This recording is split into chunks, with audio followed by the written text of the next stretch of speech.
पढ़ाते क्लास में तो हम किताब पढ़ाते, जबकि नई एजुकेशन पॉलिसी कहती है किताब क्या, आप तो बच्चों को ऐसे ऐसे करो, लेकिन हम किताब जरूर पढ़ाते। जो नहीं आ रहा उसको कहते भाई इसको 10 बार पढ़, बिल्कुल तो बच्चा पढ़ने सीख जाता है। आजकल के एजुकेशन में थोड़ा सा परिवर्तन आ गया है कि आप मूल तो सींच ही नहीं रहे, और देख रहे हो आम कितने बड़े बड़े लग गए। आपने तो आम के पेड़ को लगाने में तो मदद करी नहीं, गड्ढा कितना खोदना है, उसमें क्या क्या चीजें डालनी, उसको पानी भी डालना, तो ये चीज भूल गए, उसकी जड़ मजबूत नहीं करी है, मूल सींच नहीं रहे हैं। और उसकी शाखाओं पर जो है ना एक से एक प्रकार के केमिकल लगा दिए कि आम बहुत बड़े बड़े हो जाएंगे। अरे तो जड़ सूखेगी तो कैसे आम बड़े होंगे। बिल्कुल बिल्कुल, एजुकेशन का ये हाल हो गया है। Hello, this is me Dolly and welcome back to my YouTube channel real vibes. और आपका दिल से स्वागत करते हैं अपने इस चैनल पर, और आप सभी के साथ शेयर करना चाहते हैं कि हमारे इस चैनल को बनाने का इंटेंशन है ये कि कई बार ऐसा होता है कि हम किसी चीजों की जस्ट ऊपरी सतह देखकर उसके लिए कुछ डीप स्ट्रॉन्ग थिंग बना लेते हैं, कभी सही तो कभी गलत। बट हमारी कोशिश है ये कि हम जस्ट आपको किन्हीं टॉपिकों के जस्ट ऊपरी सतह नहीं, उनकी गहराई में लेकर जाएं और उनकी रियलिटी आप सबके सामने लेकर आए।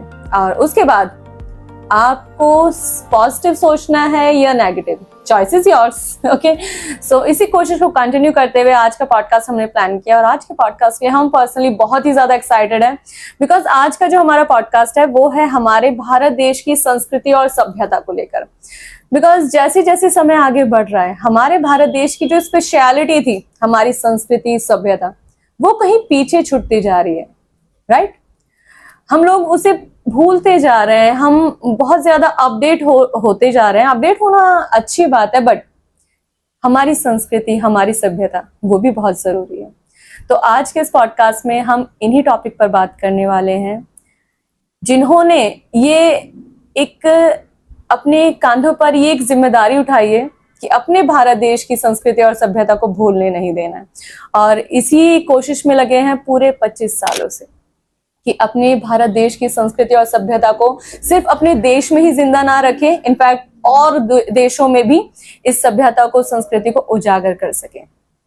क्योंकि ये सोच तो एक अच्छी है, लेकिन इस सोच को पूरा किया है आज के हमारे गेस्ट ने, जिनके बारे में हम आपको बताना चाहेंगे, जिन्होंने अपने घर परिवार की जिम्मेदारियों के साथ साथ में अपने देश को भी, अपने देश की संस्कृति और सभ्यता को भी अपनी जिम्मेदारी समझा है।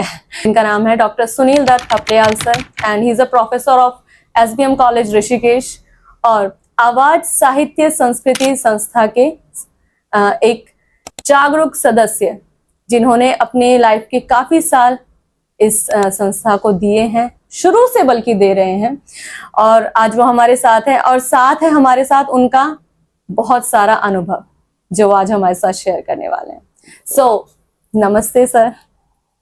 बहुत बहुत धन्यवाद सर, कैसे हैं आप? बहुत अच्छे, बहुत सुंदर। आपको यहाँ पर आने में कुछ तकलीफ? नहीं, बहुत अच्छा रहा। हम तो बड़े उत्साही थे आपको मिलने के लिए, और आपके काम को देख करके, सुन करके काफी अच्छा लगा, और इसलिए उत्साह दुगना बढ़ गया। Thank you so much sir. Sir, हमारा पहला क्वेश्चन आपसे यही है कि हर चीज के पीछे कोई ना कोई वजह जरूर होती है ना? जैसे अगर हम यहाँ पर हैं तो इसके पीछे भी कोई रीजन है, कोई भी कुछ भी कर रहा है तो उसके पीछे एक वजह है।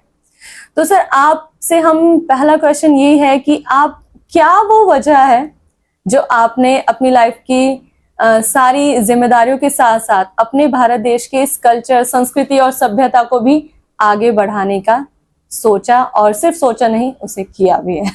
बहुत बहुत धन्यवाद आपका, बहुत अच्छा प्रश्न आपने रखा है। जीवन 2 प्रकार का होता है, और 2 मिशन हर व्यक्ति के होते हैं। एक होता है जीवन स्तर, और एक होता है जीवन मान। जीवन स्तर वो चीज है जिसमें व्यक्ति अपने रहन सहन को, अपने लिविंग स्टैंडर्ड, उसका खान पान होता है, और जो कुछ भी उसका हिसाब किताब होता है, गाड़ी बंगला कार, और अपना ऐसा जीवन होता है जो किस तरीके से पूरा करता है और कैसे पूरा करता है, ये उसे मैं समझता हूँ कि उसके अलावा कोई ज्यादा नहीं जानता है। एक व्यक्ति का जीवन मान होता है, और वो जीवन मान इतना बड़ा होता है कि उसके लिए वो अपने प्राणों को भी दांव पे लगा देता है। हाँ जी। उस मान सम्मान को बचाने के लिए अगर कहीं सिपाही सरहद पर है तो उसके पीछे भी उसका वही जीवन मान है।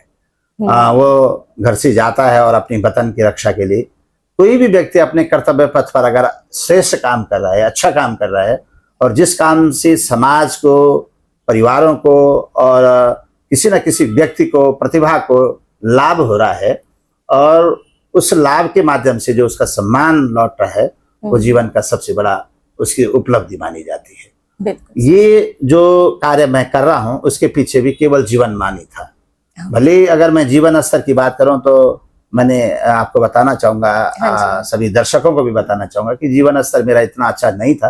पारिवारिक पृष्ठभूमि बहुत कठिन थी, क्योंकि परिवार में जब कहीं ना पिता का साया चला जाता है तो परिवार में संभलना बड़ा कठिन हो जाता है। लेकिन जब माँ की बात हम याद करते हैं आज, तो आज भी कहीं ना कहीं पूरे हमारी मनोभावनाओं में माँ के हर शब्द कलरव करते हैं। और उनका ये था जीवन में कि आप घर के अंदर क्या हो ये पता नहीं चलता, लेकिन आप घर से जब बाहर निकलोगे तो आपका ये पता होना चाहिए कि आप क्या हो। बिल्कुल। इस सूक्ति को चरितार्थ करने के लिए हमने कहा अपने जीवन में कि कुछ ना कुछ काम ऐसा होना चाहिए जो काम हमारे द्वारा दुनिया को पता चले कि अमुक व्यक्ति इस काम को करता है। या आप जो काम कर रही हैं उस काम को प्रत्येक व्यक्ति को पता है, समाज को आप क्या दे रहे हैं, स्वयं में आपका जो स्थिति परिस्थिति है वो सब आप पे डिपेंड है। लेकिन आपने इन सारी विषम परिस्थितियों के बावजूद भी समाज को देना का जो जिम्मा उठाया है वो अपने में काफी बड़ी भारी बात है। तो बस यही मेरा उद्देश्य था कि जीवन में उस जीवन मान को बचाने के लिए कुछ ना कुछ एक ट्रैक, एक लाइन अलग से जरूर खींचनी है, जिस लाइन पर ये पता चले कि उस व्यक्ति के द्वारा ये काम हो रहा है। बाकी अपने जीवन को सभी चलाते हैं, बहुत अच्छा चला रहे हैं, देशों की यात्राएं कर रहे हैं, और बहुत धन धान्य वैभव समृद्धि ये सारी चीजें सबके पास है, ये कोई कठिन नहीं है। लेकिन आप उन सारी चीजों के बावजूद भी थोड़ा सा अलग हटके क्या कर रहे हैं, वो बहुत जरूरी है। मैं पेशे में, मेरी जो वर्तमान संप्रति, मैं शिक्षक हूँ, और शिक्षक कहूँ तो पढ़ा रहा हूँ, पढ़ाता हूँ तो अपना विषय पढ़ा रहा हूँ। बहुत बड़ी कृपा मैं भी नहीं कर रहा हूँ, क्योंकि सरकार उसके बदले मुझे कहीं ना कहीं मान दे रही है, पारितोषिक दे रही है, और मैं वो काम कर रहा हूँ। या मैं ये हर विषय के टीचर को भी ये कहता हूँ कि एक अच्छा मैथमेटिशियन पढ़ा रहा, तो मैं उसने कहा कि मैंने तो बहुत अच्छा पढ़ाया, तो बड़ी कृपा नहीं की, आपने तो डिग्री ले रखी, उसमें आप सरकार के जो है परिंदे हैं, उसमें आपको काम करना पड़ेगा। लेकिन आप इसके बावजूद क्या समाज को देते हैं, क्या समाज को करते हैं, ये मेरे मन में बचपन से ही था। और यही बात सोचते सोचते मैंने सोचा कि मैं अपने जीवन में कुछ ऐसा हटके करूं जो कुछ समाज में अच्छा, नाम तो जो कुछ भी है, लेकिन मेरे मन से अंदर से तृप्त हो जाऊं और अपने मन पर यह विजय प्राप्त करूं कि मैंने जो जो कर रहा हूं बहुत अच्छा है। बिल्कुल सर, आप हमारे उत्तराखंड से हैं, और उत्तराखंड को ही नहीं, आप पूरे भारत को रिप्रेजेंट कर रहे हैं। जिस तरह सर आपने अभी हमें थोड़ी देर पहले बताया था कि आपका मेन मोटिव ये रहता है कि हमारे भारत देश में जो भी प्रतिभाएं हैं और वो हाईलाइट नहीं है, आपकी ये कोशिश रहती है कि आप उन्हें सामने ला सकें। हम लोगों ने क्या किया कि 2000 में आवाज साहित्यिक संस्था एक बनाई है, जिसमें हमारे काफी सारे बुद्धिजीवी साथी थे, जो शिक्षक जगत से जुड़े हैं, बैंकिंग से जुड़े हैं, अपने व्यक्तिगत व्यवसाय से जुड़े हुए हैं। कई सारे ऐसे लोग हैं जो विभिन्न विधाओं में काम करके, और एक बार सबने मिलकर के तय किया कि कुछ अलग से हटके किया जाए शहर के अंदर। तो उस जमाने में बड़ा सौहार्द का वातावरण भी था, सब लोगों के अंदर एक समानता थी और स्नेह था, आत्मीयता का भाव था। तो सर ये जो आवाज साहित्य संस्कृति संस्था है, ये कब स्टार्ट हुई थी आप बताइए? हाँ, मैं इसी के संदर्भ में आपसे कह रहा हूँ कि हम लोगों ने इसको 2000 से प्रारंभ किया था। और ये उसमें यही चिंतन क्या था कि इस बहाने हम लोग बैठेंगे, एक दूसरे की बातों को सुनेंगे, एक दूसरे की प्रतिभा के बारे में जानकारी होगी। और तो 2000 में हमने इसको स्थापित किया। आज इसको 25 वर्ष जो है, क्योंकि 2025 चल रहा है, 25 वर्ष। 2025 में हमारे जो अध्यक्ष थे, जो फाउंडर मेंबर के रूप में भी, फाउंडर चेयरपर्सन के रूप में हैं, वो अशोक रेजी साहब थे, और प्रबोध जी थे, प्रबोध उनियाल, महेश चिटकारिया जी, सत्येंद्र चौहान सोशल के नाम से, और नरेंद्र रयाल थे, आचार्य रामकृष्ण पोखरियाल थे, और शिव प्रसाद बहुगुणा थे, धनेश कोठारी थे। बड़े बड़े बुद्धिजीवी हुआ करते थे अपने समय के। ये लोग सब मिलकर के हमने इस संस्था को बनाया। इसका मुख्य मुख्य उद्देश्य ये था कि जो नई प्रतिभाएं हैं उन प्रतिभाओं को आगे आने के लिए मंच तैयार करना। और हम लोगों ने जो लेखन में प्रतिभावान थे उनको कहा कि आप लिखिए, कविता लिखिए, कोई सस्मन लिखिए, कोई बात लिखिए, कोई आत्मकथा लिखिए, अपने विचारों को व्यक्त करिए और उन विचारों को हम एक साझा संकलन के माध्यम से उसको समाज को देंगे। और जब आप समाज आपके बारे में पढ़ेगा, आपके बारे में जानेगा, तो कहीं ना कहीं आपका मान सम्मान तो बढ़ेगा ही, लेकिन आप अंदर से भी आप दीप भव, आपकी आत्मा का दीप प्रज्वलित होगा, आप श्रेष्ठ से श्रेष्ठ काम करने के लिए तैयार होंगे। और बिल्कुल इसी का परिणाम ये हुआ कि हम लोग लगातार हर वर्ष साझा संकलन इसका निकालते हैं। अभी तक कम से कम हमने 30 से 20-30 इसके साझा संकलन निकाले हुए हैं।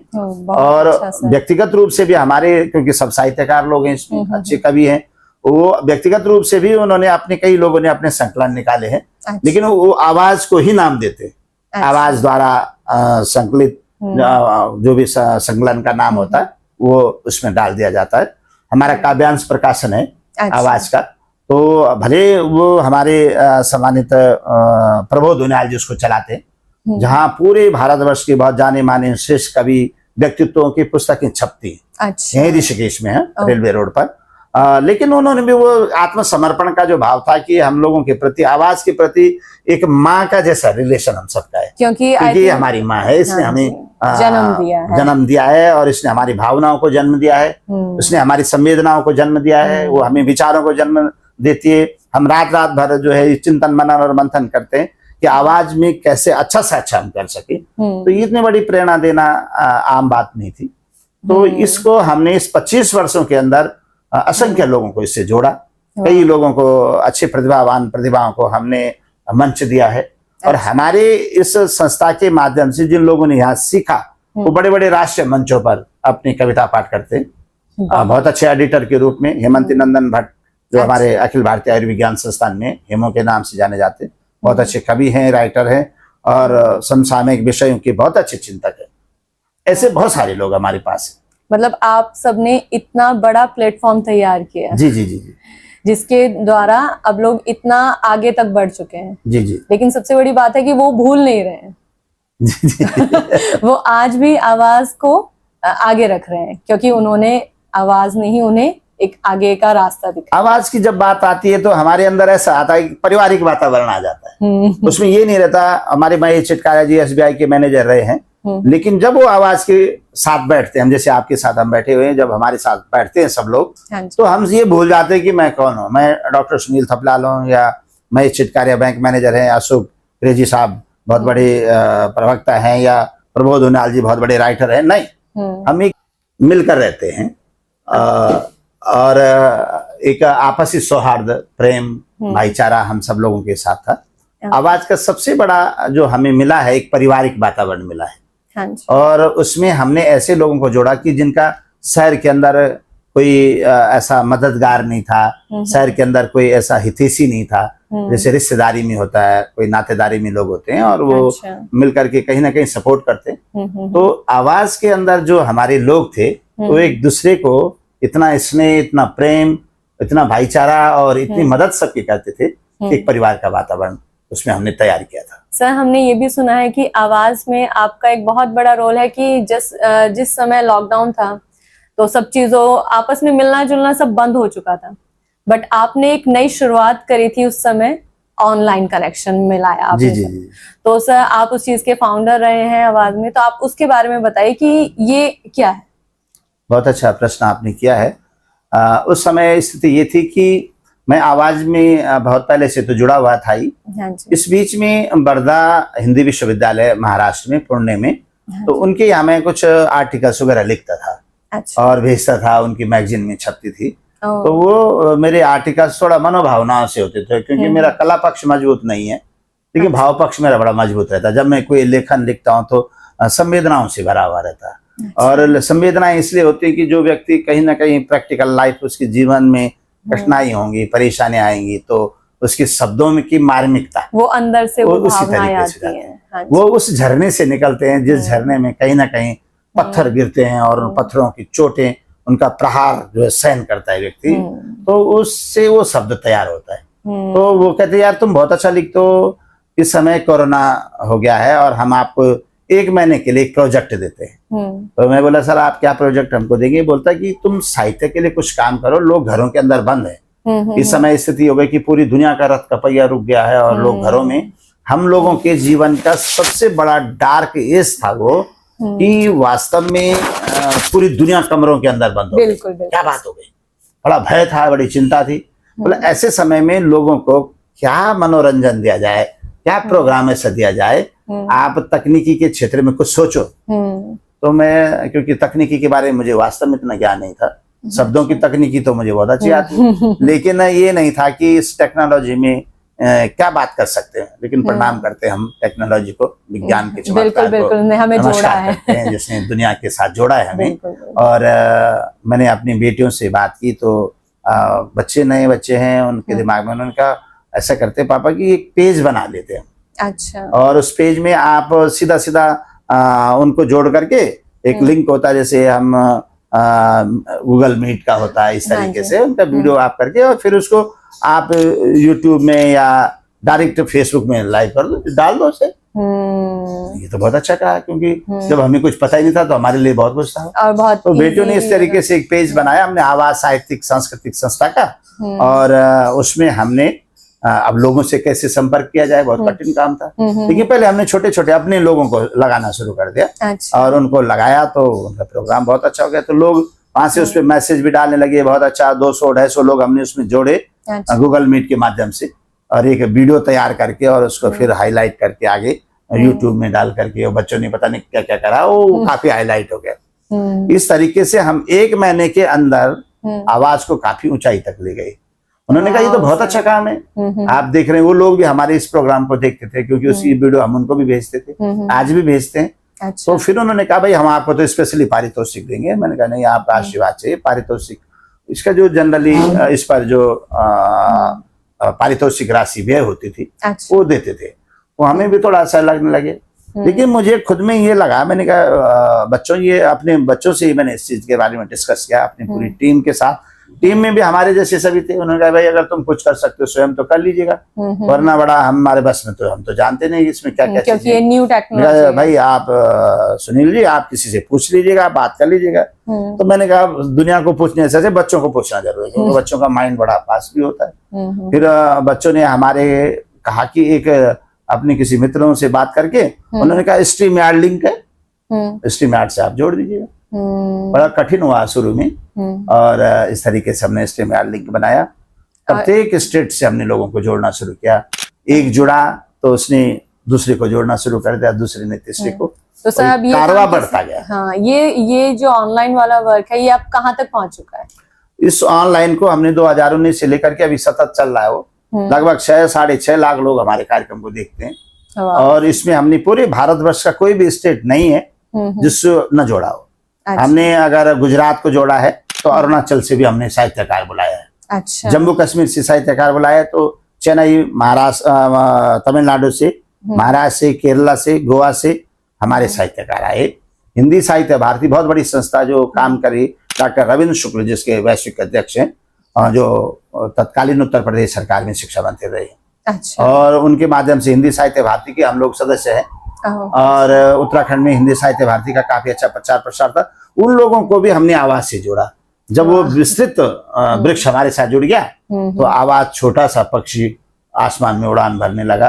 और भारतवर्ष के कई साहित्यकारों को हमने जोड़ा, और 1 घंटा हम इस प्रोग्राम को चलाते हैं। लोग बड़े लालित रहते हैं इसको, साहित्य के प्रोग्राम को जोड़ने के लिए। ऐसा हमने सुना है कि जस्ट इंडिया से नहीं, इंडिया के बाहर के लोग भी जुड़े हुए हैं। जी जी जी जी, बिल्कुल आपने बहुत अच्छा सुना, क्योंकि उसमें ये था कि जो हिंदी भाषी लोग हमारे विभिन्न प्रांतों के बाहर हैं, कनाडा में है, कनाडा में आपके महाराष्ट्र के, इधर आपके पंजाब के, और हरियाणा से, गुजरात से, राजस्थान से बहुत लोग हैं। उन्होंने जब ये देखा, क्योंकि उनके लोग जब हमने बुलाए तो उन्होंने वो लिंक शेयर कर दिया। उन्होंने ये कहाँ हो रहा? उनका ऋषिकेश से हो रहा। ऋषिकेश तो बड़ी अच्छी नगरी, योग नगरी है और धर्म नगरी है।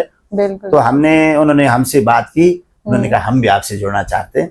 कनाडा से हमने जोड़े हैं लोग, जापान से जोड़े हैं, लंदन से जोड़े हैं, नॉर्वे से जोड़े हैं, सिंगापुर, अबू धाबी से जोड़े हैं, और सऊदी से जोड़े हैं। तो बाहर से भी हमने लोग साहित्य के तो जोड़े ही हैं, लेकिन अपनी संस्कृति का भी हमने इसमें प्रसार किया, क्योंकि उसको केवल साहित्य से नहीं रखा, क्योंकि इसमें थोड़ा सा क्या होना था कि कुछ मनोरंजन भी बीच में करना था। तो ऐसे में हमने अपनी संस्कृति को आगे बढ़ाने का काम किया, तो सर लोक संस्कृति को। हाँ जी, तो हमारी संस्कृति को आप कैसे इसके थ्रू आगे बढ़ा रहे हैं? इसके माध्यम से हमने क्या किया कि जैसे पंजाबी है, हाँ वो पंजाबी में अच्छा गीत गाते हैं, उनको बुलाया हमने, जो अच्छे गायक थे, उनको सरदार मंजीत थे पंजाब के, उन्होंने अपनी लोक संस्कृति का बहुत सुंदर इसमें भाव रखा। महाराष्ट्र से हमने एक व्यक्ति बुलाए हैं, नाम तो ध्यान नहीं आ रहा, उन्होंने मराठी में बहुत अच्छा सांस्कृतिक विधा को दिया है, उड़िया में दिया है, आपके राजस्थान मारवाड़ी ने दिया, गुजराती ने दिया है, और उत्तराखंड देवभूमि तो पहाड़ के लोगों ने तो बहुत पसंद किया। हमने गीत गाए, नरेंद्र सिंह नेगी जी को इस पे बुलाया, गढ़रत्न नरेंद्र सिंह नेगी जी को, प्रीतम बर्तवान जी को बुलाया, माधुरी बर्तवाल जी को बुलाया, जो बड़े बड़े गायक हैं, जाने माने श्रेष्ठ गायक हैं, उन लोगों को बुलाया। विदेशों में जो हमारे उत्तराखंडी मूल के प्रवासी हैं, सेवाएं दे रहे हैं, चाहे होटलों में हैं या किसी विभिन्न विधाओं में, वो रात को 8 बजे से हमारा प्रोग्राम देखते हैं। गढ़वाली सांस्कृतिक कार्यक्रम हो रहा है, नरेंद्र सिंह नेगी जी गा रहे हैं, बच्चे गा रहे हैं, बुजुर्ग गा रहे हैं, बूढ़े गा रहे हैं। हमने ठेठ गांव से भी लोगों को जोड़ने का अच्छा नेटवर्किंग की सुविधा थी, और हमने जोड़ा, और उस लोगों को बहुत अच्छा लगा। और वो वहां अपने जो रेस्टोरेंट हैं, उन रेस्टोरेंटों में, ऑफिसों में टीवी पर इसको देखते हैं। हमारा लिंक टीवी में डाल करके और दिखाते हैं, जिनके बाहर होटल है। न्यूजीलैंड में हमारा भाई एक है, हमारी अंथाल है, वेद अंथाल, अपने रेस्टोरेंट में देखते हैं। एक स्वीडन में हमारे सुनील खंडूड़ी हैं, पौड़ी के, वो अपने ऑफिस में दिखाया, उनका बहुत बड़ा ऑफिस है वहां पर, एक अच्छे आर्किटेक्ट हैं और बहुत अच्छा काम कर रहे हैं। हमारे हमको दिखाते हैं कि भाई देखो, ये हमने आपका लाइव चल रहा है, बड़ा अच्छा लगा। इससे हमें भी कहीं ना कहीं एनर्जी बिल्कुल तैयार हुई है। मतलब सर, ये आवाज कहाँ तक जा रही है? आवाज की आवाज बहुत दूर तक जा रही है।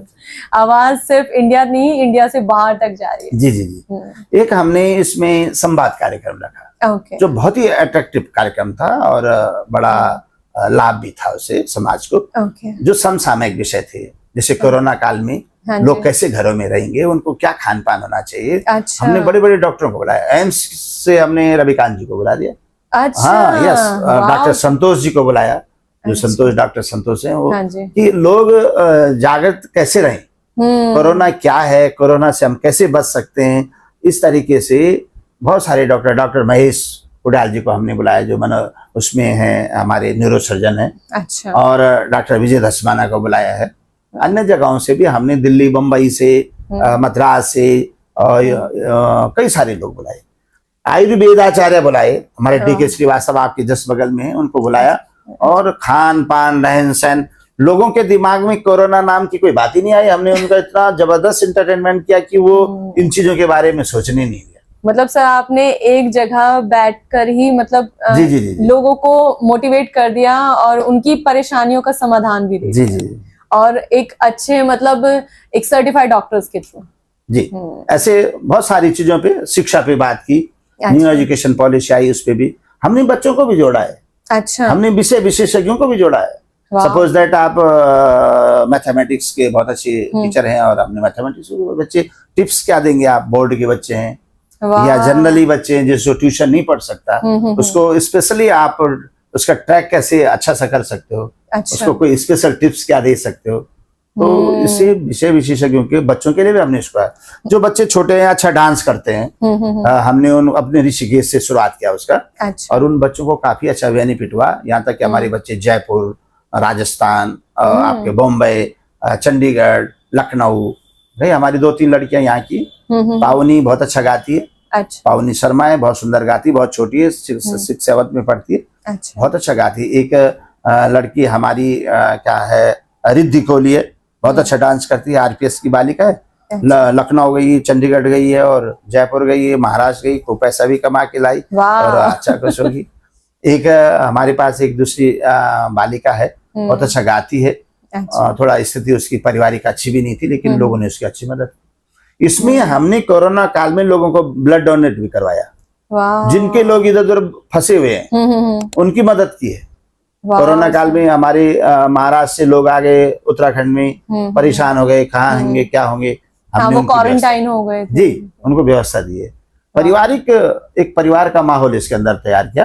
और मुझे भी बड़ा सौभाग्य मिला कि मैं दिल्ली गया हूँ, मैं बम्बई गया हूँ इसी के पीछे। अच्छा, आवाज जी, की तरफ से। लोगों ने बोला आवाज के, तो सुनील धबलाल को बुलाइए, गया, अच्छा सम्मान मिला है, हमें राष्ट्रीय सम्मान मिला, सम्मान के योग्य हैं आप। और हमने गवर्नर अवार्ड लिया है, हमने मुख्यमंत्री से अवार्ड लिया है इस विशेष कार्यक्रम के लिए।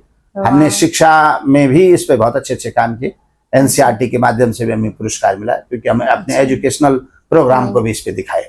वाह सर, मतलब सर आवाज में कोई, हमें नहीं लगता कोई भी एक ऐसी चीज छुटी है।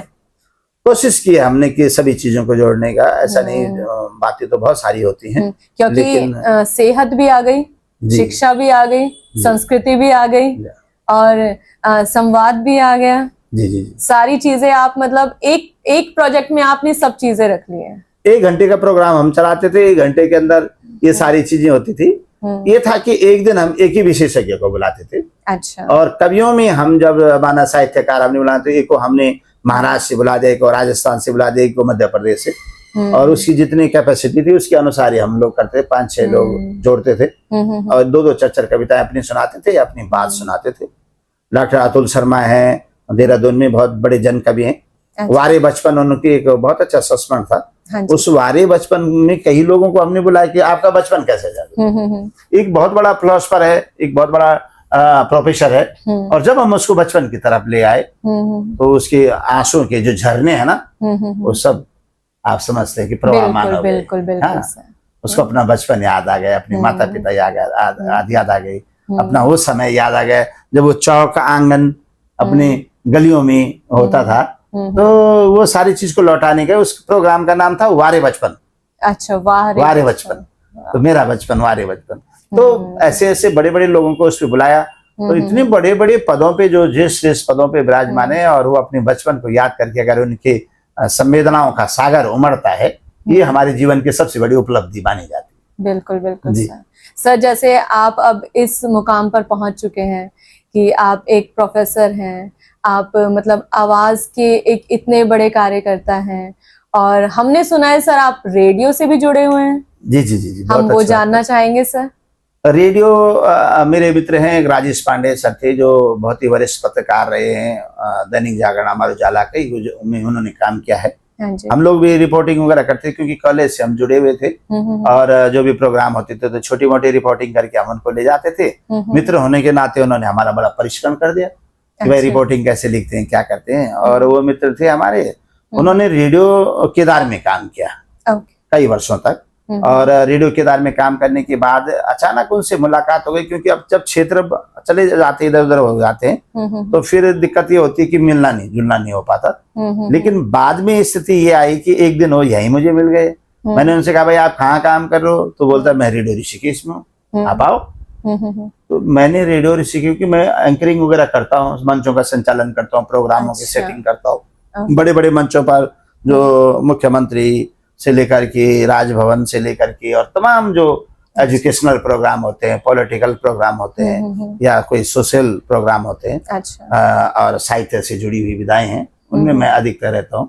तो उन्होंने कहा यार आप भी इस पे बोलना शुरू करो। मुझे बड़ा शौक था बोलने का और मैंने रेडियो ज्वाइन बहुत अच्छा बोलते हैं। और रेडियो ज्वाइन करके मैंने उसमें स्पेशली वार्ता संवाद के कार्यक्रम रखते थे, जैसे आप और मैं बातचीत कर रहे हैं इसी तरीके के।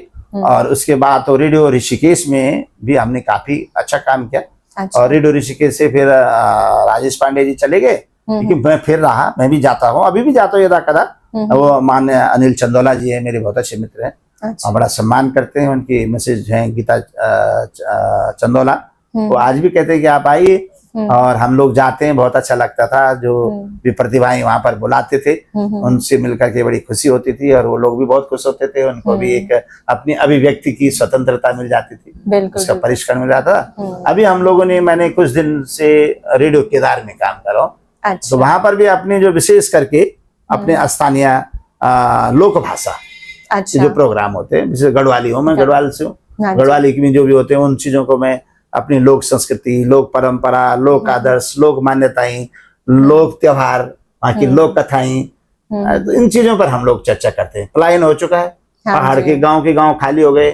आज सबसे बड़ी समस्या इस बात की हम उस संस्कृति को कैसे बचाएं, उस भाषा को कैसे बचाएं। क्योंकि इस रेडियो के माध्यम से, इस आवाज के माध्यम से, आप जैसे प्रतिभावानों के माध्यम से हम बार बार ये संदेश दे रहे हैं कि आप कहीं भी रहो, विश्व के सर्वोत्तम शिखर तक पहुंच जाओ, समृद्धि की जय जयकार करो, आप हमेशा जीवन में उन्नत रहें, लेकिन अपनी मातृभाषा, अपनी लोक परंपराएं, लोकाचार, कुलाचार, सदाचार, ये गोत्राचार, ये नहीं भूलने हैं। उनकी तरफ आप जरूर रखिए। अपने बच्चों को आप बहुत अच्छे स्कूल में पढ़ाइए, कॉलेज में पढ़ाइए, उनको पायलट बनाइए, लोकोमोटिव इंजीनियर बनाइए, आप एरोनॉटिक बनाइए, प्रोफेसर बनाइए, लेकिन माँ तो माँ है, क्योंकि वो माँ, जिस माँ ने जीवन पर्यंत अपने विषम परिस्थितियों के बावजूद भी कहीं ना कहीं संस्कारों का गंगा जल देकर के लिए हमें तैयार किया है, उस माँ को नहीं भूलना है। वो जैसी भी है, माँ हमारी है। तो मातृभाषा जननी जन्मभूमि स्वर्गादपि गिरियसी, माता और मातृभूमि हमारे लिए स्वर्ग से भी बढ़कर हैं, इसलिए उसको नहीं भूलना चाहिए। ये हमारा संदेश है। बिल्कुल, बहुत बहुत सुंदर सर, बहुत सुंदर सर। हमने आपकी लाइफ की जर्नी के बारे में भी सुना है कि बहुत टफ रही आपकी, जो बचपन से लेकर यहाँ तक की जो आपकी सफर है, ये कोई आसान नहीं था। तो सर आप हमें थोड़ा बताना चाहेंगे? अब देखो, ये चीजें तो बड़ी संवेदनाओं से जुड़ी होती हैं, क्योंकि जब आदमी संवेदनाओं की तरफ जाता है तो कहीं ना कहीं सुध बुध खो देता है ना। सुध बुध जीवन मेरा ही नहीं, बहुत बड़े बड़े लोग ऐसे हैं कि जिन्होंने अपने जीवन में तिल तिल समर्पित होकर के अपने जीवन को आगे बढ़ाया है। और ये था कि कुछ अभाव जीवन में था, वो अभाव सद्भाव ले आया, और वो सद्भाव आज प्रभावशाली हो गया, प्रभाव लेकर के आया है। जब हमारे पास सब कुछ हो जाए तो न जाने फिर क्या आंधी आने वाली होगी। अच्छा। ये बात हकीकत में होती है। हमारे पहाड़ों की एक लोकाचार आधारित किंवदंती मैं कहूंगा, लेकिन बहुत मान्यता है उस बात की। कहते हैं कि किसी को इतना मत हंसाओ कि वो इतना ज्यादा रो ले। अच्छा। हाँ, कहते थे छोटे बच्चों को इतना मत हंसाना। हमारी माँ, हमारी दादी वगैरह कहते कि भाई छोटे बच्चों इतना मत हंसाओ, इतना रोएगा। बिल्कुल, ये हमने भी सुनी जीवन है पर सर, आधारित कि ज्यादा नहीं हंसना चाहिए, फिर उतना ही रोते हैं। जी। तो बात यही है कि अभाव तो होना चाहिए। अगर अभाव नहीं होगा तो सद्भाव कभी पैदा नहीं होगा।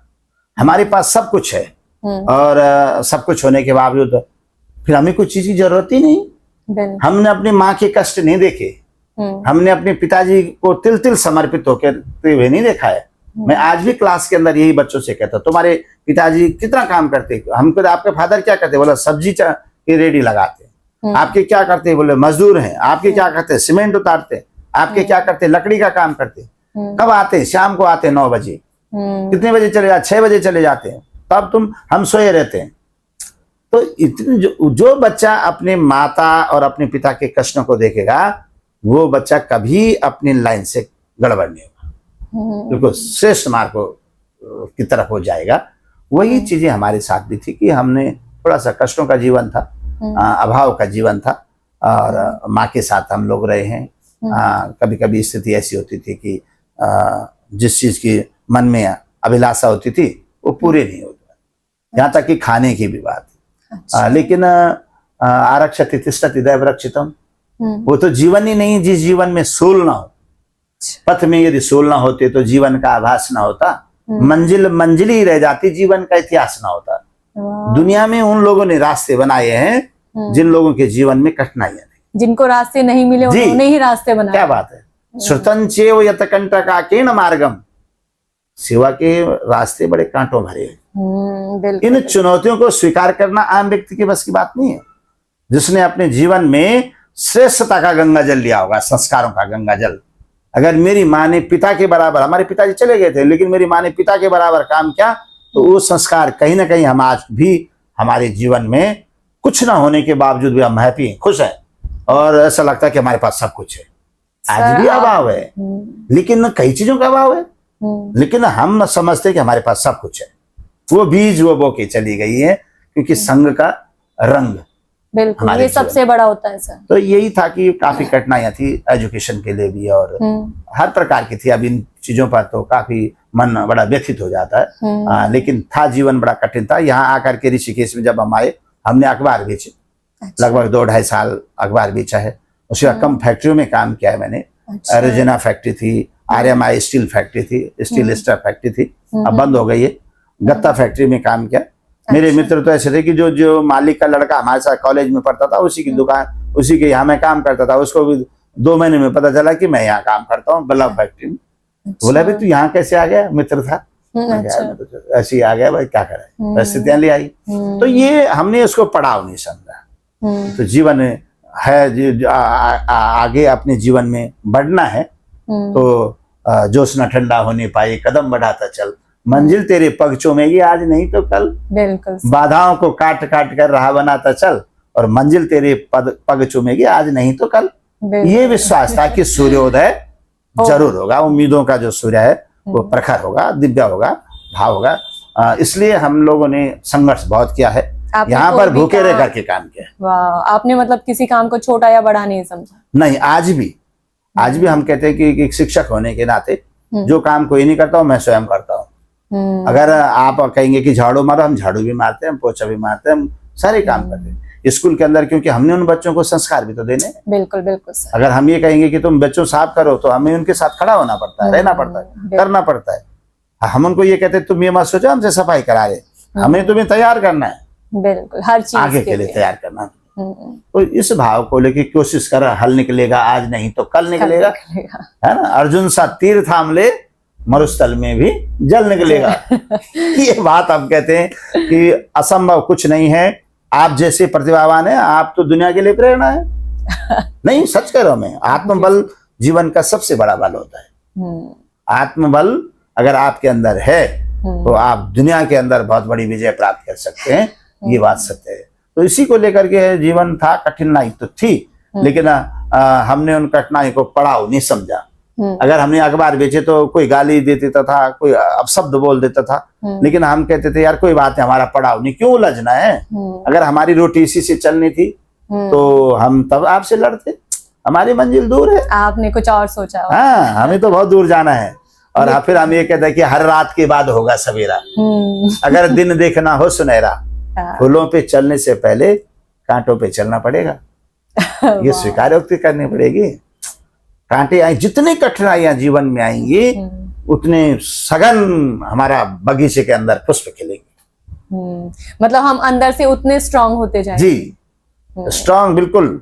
अब ऐसा होता है ना कि अब और क्या है, आज की डेट में भी कोई परिस्थितियां आती हैं, भाई हमेशा अनुकूलन तो नहीं रहता, बिल्कुल प्रतिकूल स्थितियां आती हैं, लेकिन हम कहते हैं कि इसको कौन निपटा, हमने तो करना है। बिल्कुल। अब घर में भी आप देखिए, हमारे बच्चे हैं, बच्चे कहते मैं तो ये काम नहीं करूंगी, बेटियां हैं कहती है मैं नहीं करूंगी, मैं क्या, कौन करेगा, तुम्ही को करना है। इसलिए क्योंकि तुमने इसको नहीं करोगी तो तुम्हें परेशानी पैदा होगी। हम कोरोना काल में हैदराबाद से एक बच्चे को जोड़ दिया, इंजीनियरिंग कर रहा था, तो इतना बड़े अच्छे घर का लड़का था, सब कुछ, पैसा बहुत कुछ था, लेकिन बाहर तो सब कुछ बंद था। हाँ। बच्चे को क्या कर रहे हो आप? बोला सर आज तो हमने चावल भिगाए हुए खा लिए। चावल भिगाए खा लिए, पकाए नहीं?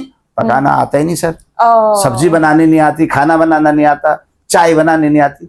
अरे तुमने ज्ञान तो बहुत बड़ा ले लिया, सही बात, लेकिन उस ज्ञान को व्यवहार में नहीं यूज किया, तो आज देखो क्या जरूरत उसकी पड़ गई। मतलब बस चावल को पानी में भिगा कर खाए। हमने कहा फिर उनको बताया ऐसा करो, आप पानी रखो, इस करो, ये करो। फिर उन्होंने ऐसे बिल्कुल ऑनलाइन हम उनसे बातचीत कर रहे हैं, तो जाके वो खाना बना रहा है, जाकर के वो जो दाल बना रहा है, सब्जी बना रहा है। तो कहने का मतलब हमारे ये कि बहुमुखी प्रतिभा होनी चाहिए। आपको कोई स्पेशल टैलेंट आपके अंदर है वो अलग चीज है, लेकिन आपके अंदर आपको बहुमुखी होना चाहिए। जो ये बेसिक चीजें होती हैं ये भी आनी चाहिए, बहुत जरूरी है। आज ये बात सुन के सर ये लगा कि क्योंकि हम लोग का इंडियंस की, हम सबकी मेंटालिटी ये होती है ना कि लड़के काम नहीं करते हैं, है ना। जी जी जी। लेकिन आपकी इस बात से लगा कि नहीं, उन्हें भी आना चाहिए। देखिए हम तो गांव में थे, मैं आपको बता दो, हाँ एक सस्मरण आपको बताऊंगा। गांव में थे हम लोग, ओखल में धान कूटते थे। अच्छा, ओखल में धान कूटना है, और उसके बाद लकड़ी लाते थे, जंगल जाते थे अपनी माँ के साथ में, बोझा पीठ में लाते थे। अच्छा। गाय भैंसों को देखते थे, खेत पे हल लगाते थे, गाय से दूध निकालते थे।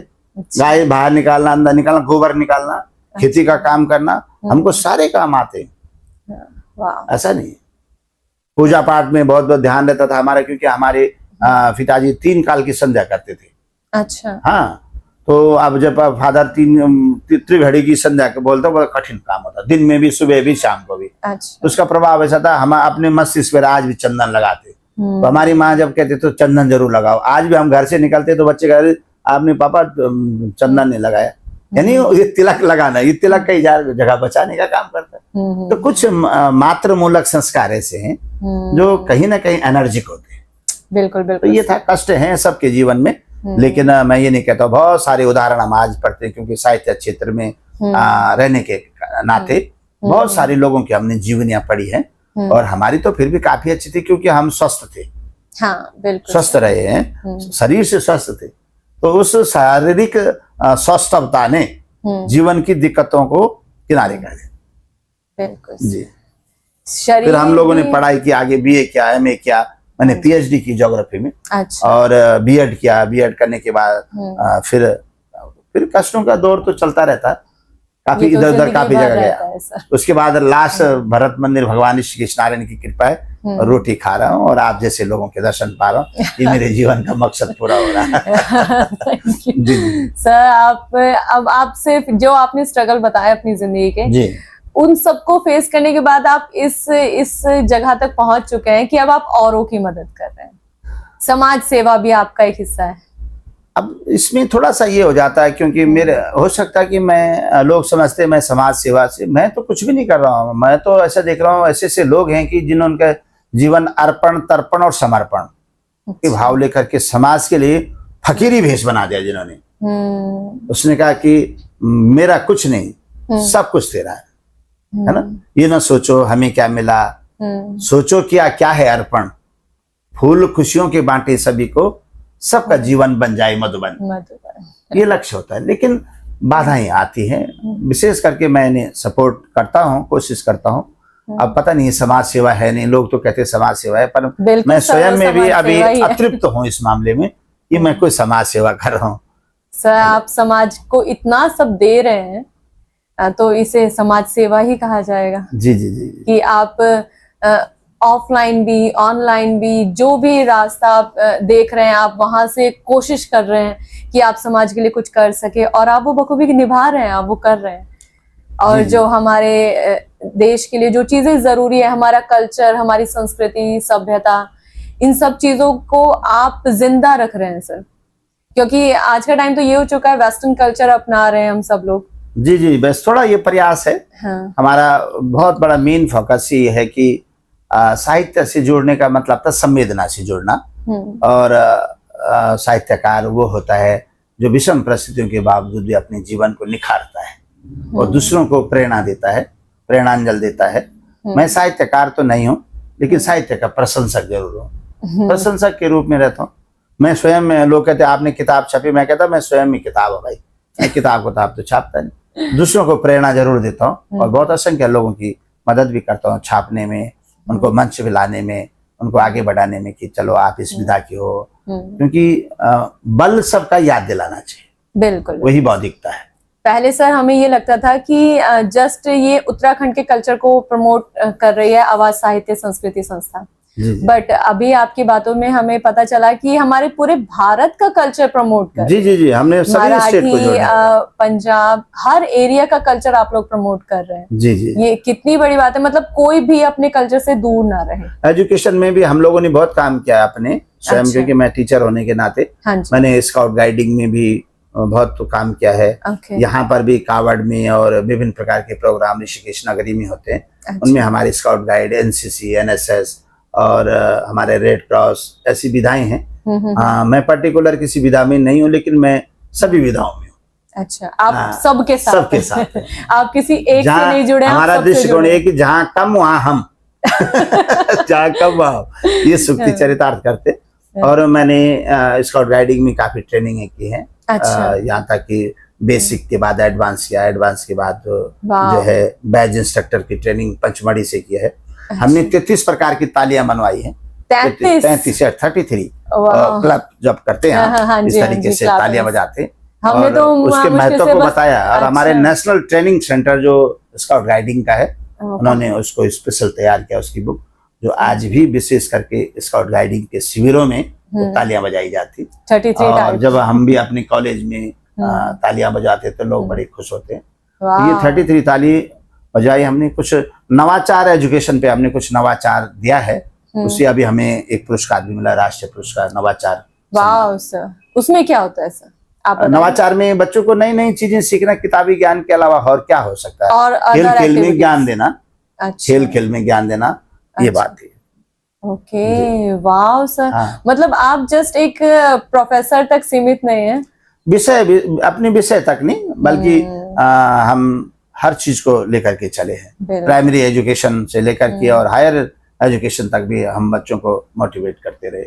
वाह बस सर। बाकी सामर्थ्य जिसकी जितनी थी वो उतना ही कैच करेगा, लेकिन बिल्कुल, हमारा बिल्कुल, प्रयास था कि अपना आप 100% दे रहे हैं। आप देना तो शुरू करो। बिल्कुल आप जब देंगे नहीं तो कहाँ से लेंगे लोग।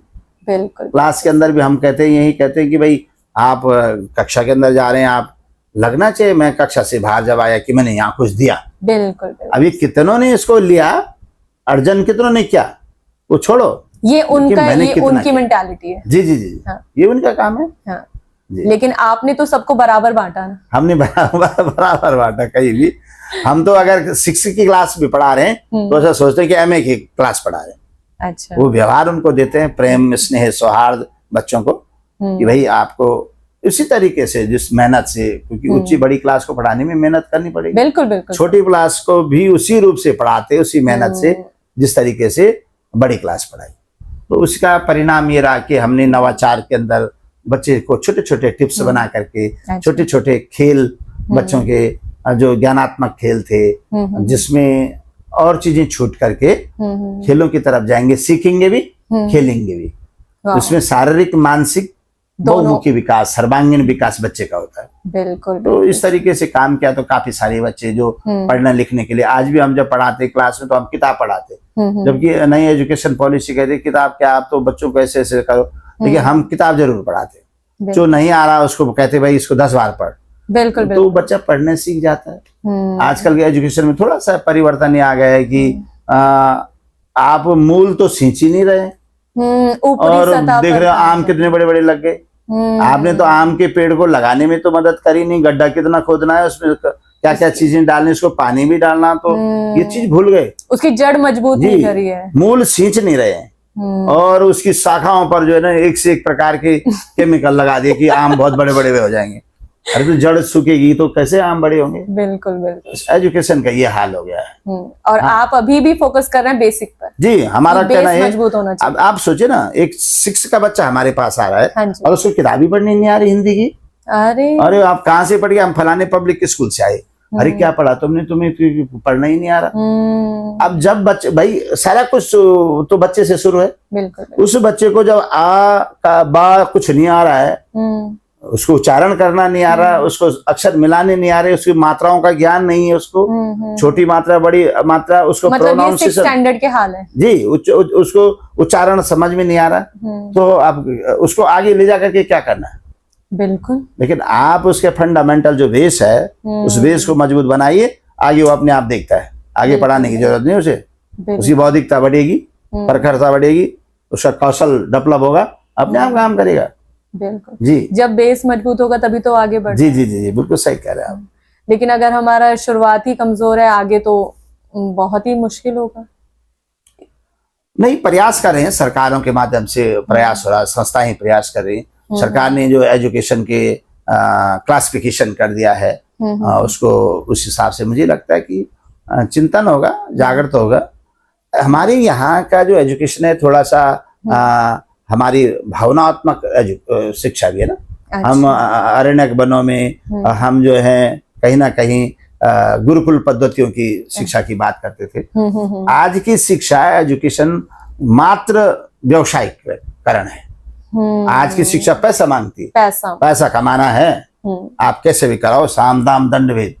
लेकिन हमारी जो मॉरलिटी है, जो हमारा कल्चर है, हमारे अंदर जो हैप्पीनेस है, तो सब खत्म हो गई। बिल्कुल। आपने जीवन, आज की एजुकेशन ने जीवन को कंफर्टेबल बनाया है, इजी बना दिया है, बहुत अच्छा बना दिया, पैसा आ रहा है खूब, लेकिन भावनाओं के सागर सूख गए। बिल्कुल। दया, करुणा, क्षमा, स्नेहता, सौम्यता, शिष्टता, विनम्रता, सहजता, मधुरता, पावनता, वक्तृत्व शैली, छोटे का बड़े का मान सम्मान, यश, कीर्ति, प्रतिष्ठा, वंश, भाई बहन, एकता, समरसता, ये तो सब खत्म हो गई है। रेस लगा दी है बस। रेस, अंधाधुंध, जैसे कोई मोटर, जैसे सड़क पर चलने वाला पीछे से उसे पता है आगे जाम लगा हुआ, फिर भी हॉर्न बजा रहा है। ऐसे में वो कह रहा है कि मुझे कहीं से भी ओवरटेक करके जाना है, जाएगा कैसे, आगे तो बंद है, गेट लगा हुआ। बिल्कुल। लेकिन बस वही हो गया, यही हमारी एजुकेशन। आज का बच्चा, आज की जो हमारी न्यू जनरेशन की मदर भी है, माँ है, उनमें और पुरानी माताओं को हम देखते बहुत बड़ा। अब हमारी पत्नी, हमारे बच्चे, हम अपने परिवार पे लगाते हिसाब। हमारी माँ किस रूप से देखते पढ़ाती थी, पढ़ने के लिए कहते, आज के क्या है, एक रात में ही माँ कहती बेटा डीएम बन जाएगा। तो कुछ करती है अपने आप, कुछ नहीं। वो उसका ध्यान केवल मार्क्स पे कि 90% मार्क्स, 99 ला गया, 100 ले आया, अरे वाह मेरा बेटा 100, बेटा मोहल्ले में जय जयकार हो गई। भाई शर्मा जी का लड़का तो छोटा सा है, एलकेजी में 100% ले आया, एलकेजी में लाया, यूकेजी, सारी में तो 99 100% लेकर के आ गए।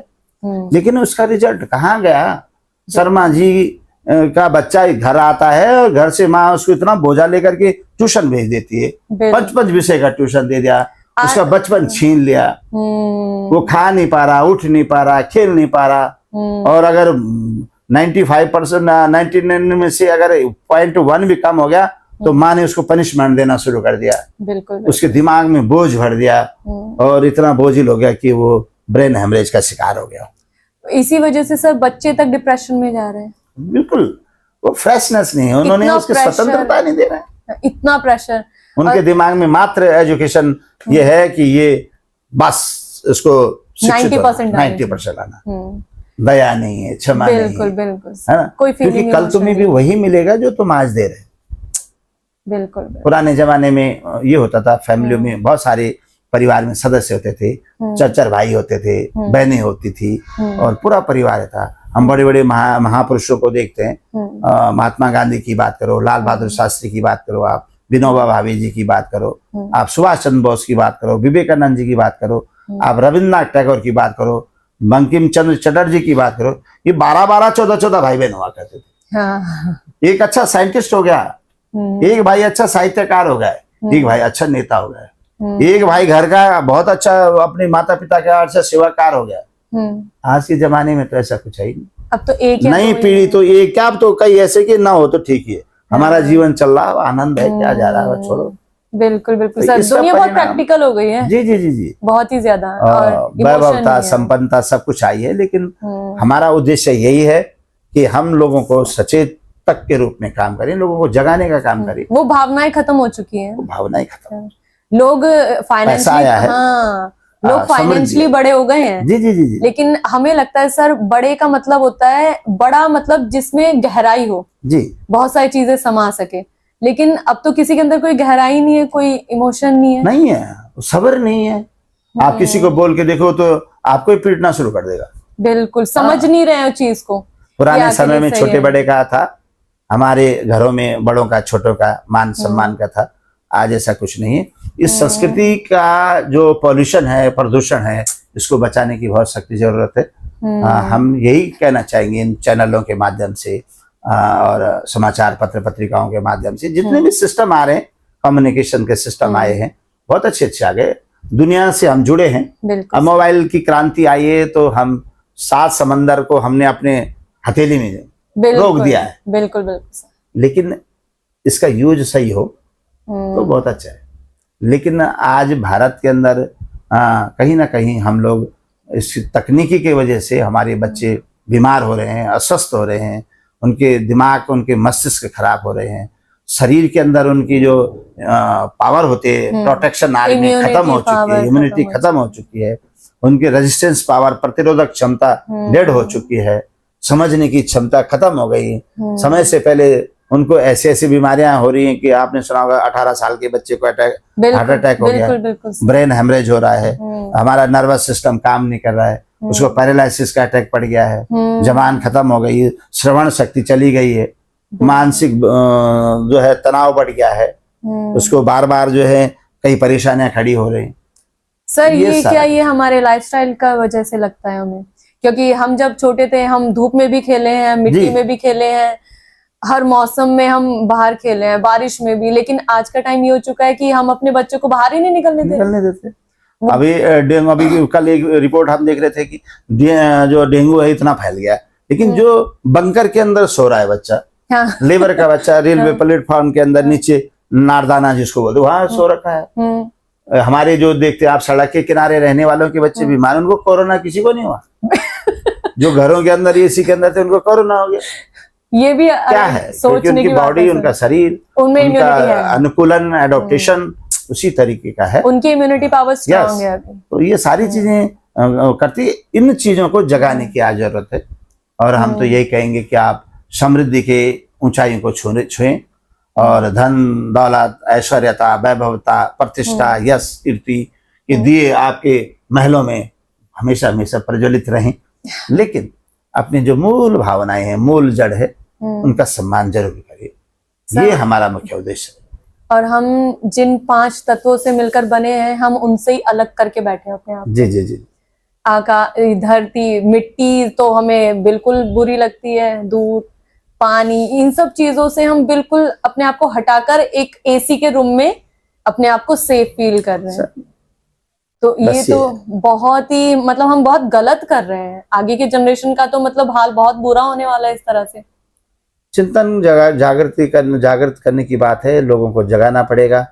केवल भौतिकता ही जीवन का आधार नहीं है। शरीर मध्य खलु धर्म साधनम, ये शरीर मात्र किसी व्यापार के लिए नहीं आया है, ये शरीर केवल किसी बड़े प्रतिष्ठान के लिए नहीं आया है। इस शरीर का जो उद्देश्य है संसार में आने का है, ये जीवन दोबारा नहीं मिलेगा। बिल्कुल, ये मंदिर है, पावन तीर्थ है, इसको सजाना है, इसको बढ़िया रखना है। ये संदेश देना बहुत जरूरी है, क्योंकि एक बार जाने के बाद ये दोबारा नहीं आता है, बिल्कुल नहीं मिलेगा। इसलिए जो मिला उसको स्वीकार करो, प्रभु का धन्यवाद करते हुए अपने कामों में लगे रहो। ये हमारा और आप इस उद्देश्य को बहुत अच्छे से पूरा करते हैं। सो सर, हम लास्ट क्वेश्चन आपसे ये जानना चाहते हैं कि आपका गोल, आपका इंटेंशन क्या है आवाज साहित्य संस्कृति संवाद संस्था को लेकर? आप कहाँ तक, आपकी सोच है कि हम कहाँ तक पहुंचना चाहते हैं? बहुत अच्छा आपने बात की। बस हमारा ये है कि जिस मिशन को हम लोग आगे बढ़ाए हुए हैं, ये अनवरत चलता रहे, अविरल चलता रहे। और हम ये चाह रहे हैं कि आने वाली जो पीढ़ी है, जैसे अभी तक जितनी भी बातचीत हुई है कि आने वाली जो जनरेशन है वो खोखली होती जा रही है। बिल्कुल, हम इसके माध्यम से संगनाद करते रहे, हम उनको जगाने का काम करते रहे, और आने वाले समय में वो पीढ़ी हमारी बहुत अच्छे मार्ग का अनुकरण कर सके। हमारी पौराणिकता और जो पवित्रता थी, जो वास्तविकता थी, जो यथार्थ था, उस यथार्थ को लोग अपने जीवन में याद रखें। और यथार्थ का जीवन आनंददायक जीवन होता है, एक वास्तविकता होती है, प्राकृतिकता होती है उसमें, और उनको समझें। और इस पेज के माध्यम से, आवाज के माध्यम से हमने जैसे बाहर काफी अच्छा विस्तारीकरण इसका हुआ। ऋषिकेश में भी आज बहुत सारे लोग आते हैं, हमें ढूंढते हैं, क्योंकि दुनिया में हमें भी कोई नहीं जानता था। इसको क्या पता था, हम भी कहीं कॉर्नर में गिरे हुए रहते, बैठे रहते। लेकिन वैभवता भी होती तो शहर के अंदर 50 वैभवशाली लोग बैठे, जो सुबह से लेकर के शाम तक अपनी दुकान के गल्ले पे ही नजर लगाए रहते। बिल्कुल। और अथाप है उनके पास, ऐसी बात नहीं। उनके शरीर जितना भारी भरकम है, उतना ही उनके पास सब कुछ भरकम है। लेकिन ये है कि जीवन का कुछ पता नहीं। हमारा उद्देश्य ये है कि आप सब कुछ करिए, लेकिन इन चीजों की तरह भी आगे बढ़िए। आवाज से हमें आने वाले समय में आवाज, सबकी आवाज बने, हर के मुख की आवाज बने, और लोग जाने की आवाज। जिस तरीके से मुझे इसके रिजल्ट अभी भी मिलते, मैं अभी एक ट्रेनिंग में गया था चुनाव की, तो मैं तो अधिकतर लोगों को नहीं जाना, बोलता भाई साहब आप तो पेज चलाते हो आवाज का, आपको बहुत सुनते हो। धन्यवाद किया उनका, थैंक यू आपका। बोला आप ही से लोगों को ले आते हो, विभिन्न प्रकार की लोगों को लेकर के आते हो, तो अगर नहीं करते तो कहाँ से पता चलता। बिल्कुल बिल्कुल। इसलिए ये सारी चीजें करना चाहिए। थोड़ा सा हटके कोई ना कोई रेखा जरूर खींचो, जो रेखा आपके जीते जी, आपकी बाद में तो क्या होता है, लेकिन आपके जीते जी लोग याद तो करेंगे कि हाँ ये रेखा चली। ये अपना लक्ष्य है कि आवाज तेरी चोटी नभ पहुंचे, तेरी जड़ पहुंचे पाताल, आवाज साहित्य संस्कृति के बट विशाल। हम चाह रहे हैं कि बड़ा विशाल वट वृक्ष के रूप में बने। आने वाले हमारे पीछे से जो और लोग हैं वो आवाज की आवाज को और ऊपर ले जाएं और हमारे और हमारे भारत देश की संस्कृति और सभ्यता जिंदा रहे। या हमारी पौराणिकता, अभी मैंने कहा कि हमारी पौराणिकता, हमारी मूलता हमेशा हमेशा जिंदा रहे, यही बात है। वाह, ऊंचाई आप कितनी भी छू लोगे लेकिन आना सीढ़ियों के रास्ते ही नीचे लिफ्ट का भी भरोसा नहीं होता, ऐसे ही जीवन का भी कब क्या हो जाए। इसलिए इन सारी चीजों को लेकर के अच्छा करो, अच्छा सोचो, बहुत अच्छा हो रहा। सर, आप अपनी जॉब के साथ में आप इन सब चीजों में अपना कैसे टाइम दे पाते हैं? ये तो आपने बड़ा जटिल प्रश्न पूछ लिया है कि काफी कठिन है, क्योंकि देखो बिना उद्यमे न सिद्धंति कार्याणि मनोरथे, बिना परिश्रम के तो बिना कुछ भी संभव नहीं है। थोड़ा सा दिक्कत तो होती है परिवार के साथ, तो बात सत्यता ये कि मैं परिवार को अपने समय देता ही नहीं हूँ। अच्छा। परिवार में हमारी जो धर्मपत्नी वो ही सारे काम करती है। मुझे सुनील थपलाल कर्मठ लिखते हैं लोग साहित्य नाम। अच्छा। तो हमारी पत्नी कहती कि आप कैसे कर्मठ हो, घर का तो कभी एक सब्जी भी नहीं लानी, कोई काम भी नहीं करना, तो हम ही सब कुछ करते हैं। लेकिन मैं अपने हिस्से का काम करता हूँ। मेरा अपना सिद्धांत ये है कि जो मेरी दिनचर्या है वो बहुत योगियों की भांति है। मैं सुबह 4 बजे उठ जाता हूँ। अच्छा। और बिना किसी को डिस्टर्ब करते हुए अपने सारी क्रियाएं करने की, दैनिक क्रियाओं के बाद वॉक करना, नहाना, पूजा पाठ करना। और हमारे घर में सब तब उठते हैं जब मैं पूजा पाठ करके अपने चंदन बंदन अभिनंदन के साथ बैठ जाता हूँ। तो बोलते भाई लोग हमारे मेहमान को याद, मैं किसी को भी डिस्टर्ब नहीं करता हूँ। हर की अपनी जिंदगी, थोड़ा बच्चों को सचेतक करता हूँ कि भाई देखो ऐसा होना चाहिए, अगर तुम्हें अच्छा लगता है तो आप इसको करिए। तो समय तो निकालना पड़ता है। कॉलेज हम लोग जाते हैं तो कॉलेज के बहुत सारे काम है, हमारे यहाँ पे छात्र संख्या भी बहुत है। बिल्कुल। और हम लोग बहुत काम करना पड़ता है, मेहनत बहुत। आजकल वर्तमान एजुकेशन की स्थिति ये हो गई कि मैंने कहा ना कि किताब पढ़ने आए ना आए, लेकिन पेपर इतने सारे भेज देते सरकार, उनके पेपरों के पेट भरते भरते सारा दिन वहीं खत्म हो जाता है।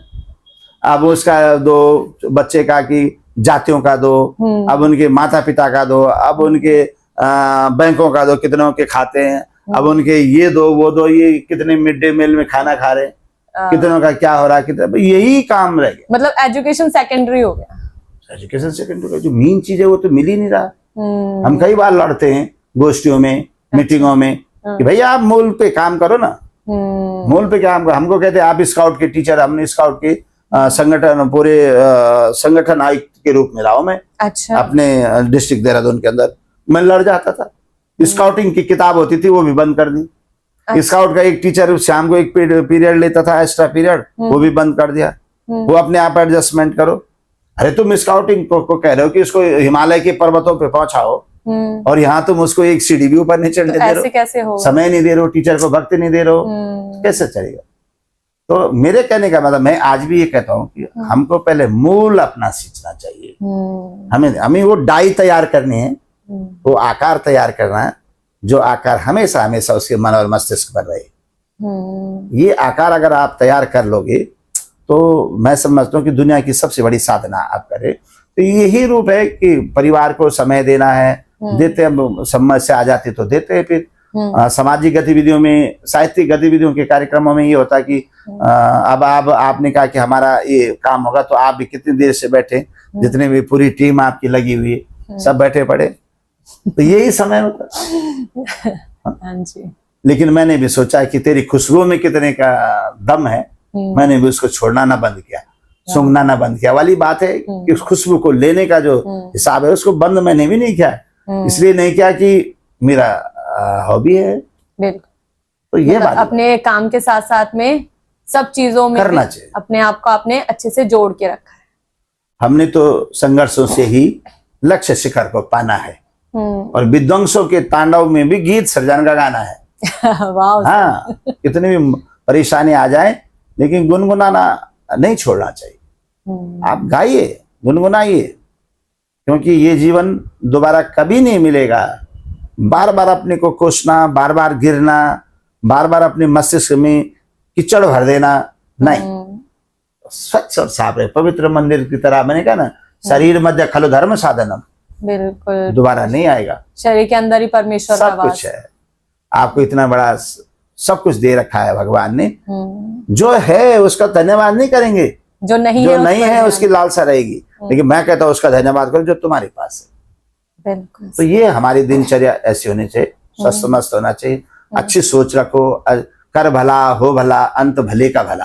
अगर आप अच्छा कर रहे हैं तो आपके साथ गलत नहीं होगा, अगर गलत हो भी गया तो ईश्वर इतनी शक्ति देगा, इतनी शक्ति देगा, इतनी शक्ति देगा कि आप मजबूती के साथ टकरा करते हुए ना रास्ते पार कर जाओ। बिल्कुल सर। गिरिपद नदी दरारों में भी निर्भय होकर चलते। गिरी मिले, पर्वत मिले, पहाड़ मिले, दरारें मिले, आप मिनटों में जाओ, क्योंकि वो ऊपर वाला इतना दयालु है कि वो हर द्वार बंद नहीं करता, एक द्वार खोल देता है जहां से वो बाहर निकल जाता है और उसका जीवन धन्य हो जाता है। परमेश्वर कभी सामर्थ्य से बाहर दुख नहीं देता। जी जी जी जी। अगर उसने कहीं ना हमारे साथ ना इंसाफी की है, लेकिन ऐसा नहीं है, उसने कोई दूसरा द्वार, दूसरा मार्ग, अनुकरणीय मार्ग, वंदनीय द्वार जरूर दिया होगा। हो सकता कि हम सब कुछ सही होता, ना कर सकते वो चीजें, लेकिन बाद में हमारे पास कुछ चीज की कमी हो गई, तो उस चीज की कमी ने हमें दुनिया को दिखा दिया कि मैं भी कोई हूं। सही कह रहे हैं, ये सबसे बड़ी चीज है। बिल्कुल सही। इसलिए श्रद्धा विश्वास रूपेणम, अपने मन के अंदर भाव रखो, श्रद्धा रखो, भक्ति रखो, समर्पण रखो, और उस गॉड का, भगवान का धन्यवाद देना जरूर सीखो। Thank you so much sir. बहुत बहुत धन्यवाद। आपने हमारे साथ इतनी सारी चीजें शेयर करी, और जो काम आप कर रहे हैं, अब हम सिर्फ समाज, सोसाइटी, ये तो वर्ड बहुत छोटा सा हो गया, आप तो पूरे देश को हाईलाइट कर रहे हैं, लाइट कर रहे हैं इन सब चीजों के लिए। मतलब हमारा पूरा देश आप रिप्रेजेंट कर रहे हैं हर। So thank you so much sir, आप यहाँ पर आए और आपने हमारे साथ अपना इतना सारा अनुभव शेयर किया। और आप सिर्फ समाज के लिए नहीं, आप हमारे पूरे भारत देश के लिए जो काम कर रहे हैं उसके लिए सच में सर दिल से धन्यवाद बनता है। Thank you so much sir, हमारी तरफ से, हमारी पूरी टीम की तरफ से थैंक यू सो मच। बहुत बहुत धन्यवाद आपका। आपने आज अपने चैनल पर इस वार्ता संवाद में मुझे बुलाया है, और आवाज को इतना बड़ा सम्मान आपने दिया, आवाज के प्रशंसकों को, दर्शकों को, और कहीं ना कहीं समाज को आप जो प्रेरणा दे रहे हैं वो बहुत ही अनुकरणीय और वंदनीय है। आप जिस काम को कर रहे हैं वो हृदय से मैं आपका बहुत बहुत आभार व्यक्त करता हूँ, धन्यवाद करता हूँ आपकी पूरी टीम का, आपके चैनल का, कि इतना प्रेरक कार्य आप कर रहे हैं जो समाज को निश्चित रूप से दिशा भी देगा और उनकी दशा भी सुधारेगा, और निश्चित रूप से समाज के लिए एक अच्छा मार्गदर्शक बनेगा। इसके साथ बहुत बहुत धन्यवाद, आपका आभार। Thank you so much sir, बस हमारी यही कोशिश है।